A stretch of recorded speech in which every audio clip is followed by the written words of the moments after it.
Paso number 4. Number 4. Paso number 12. Paso number 73. Pars. Fake. Paso number 4. Paso number 73. Number 88. Number 88. Number 88. Play. Good. 4-2. Ganito kasi yan eh. 45-46, 1 point lead by Fantasy.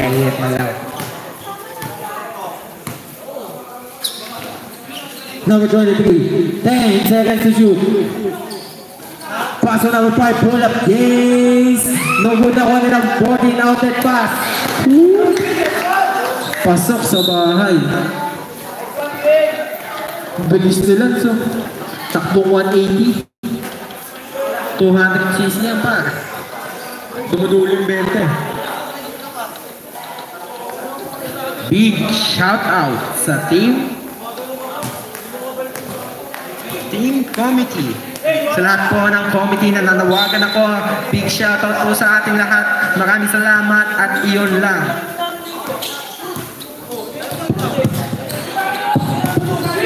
Bukas tangal lang. Ano? Oh. Number 23, pull up, yay! No good na 1 number 6. Paso number 88. Number 88. Paso number 40. Uy, foul. Foul number 23. Second personal foul. Second team foul. First shot ni number 1. Para level up ang mga ninja. Ninja move, person is good. Andito na si Talia at katabi niya si Owen. Andito naman sa kaliwa si Baba Bahusay. Tumingin sa akin si Axie. Second shot, no good. Nakuha ni number 6, nakuha ni Bilog. Paso number 5, nakahula. Nakuha ni number 88.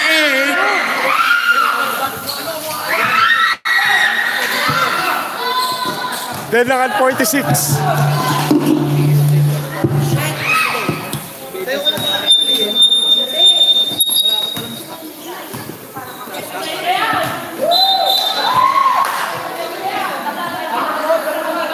Deadlock at 46. Basa.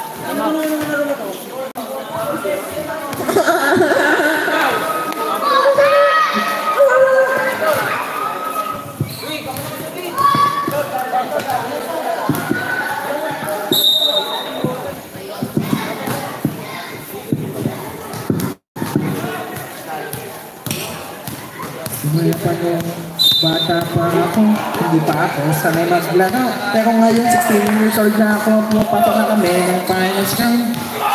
Binangga! No good! Nakuha ni 14! No good! Nakuha number 6! Good! 4-2! Change favor, 2 point lead by Hugo. Favor na po! 48-46. Paso number 4. 15 seconds to shoot. Paso below. Paso number 23. 10 seconds to shoot. Levis. No good. Paso number 12. Pass for 3. No good. 7 seconds to say. 5. Basag na lang po ang inyong marinig.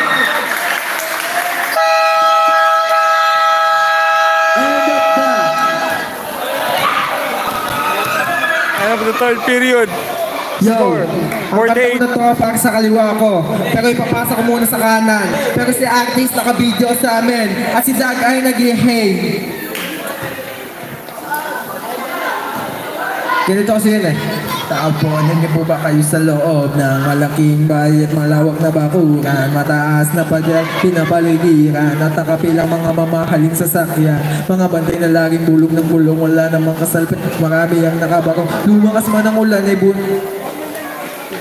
butas ng bubong mga plato at kutsara na hindi kilala ang tutong at ang kanin. Isipo din ang gatas na nasakaw kahit na hindi pasko sa lamesa ay may hamon ng sarap siguro maniraan sa bahay na ganyan. Sabi pa nila ay dito mo rin matatagpuan ng tao na nagmamayari ng isang upuan na may pagkakakatao pinag-aalo.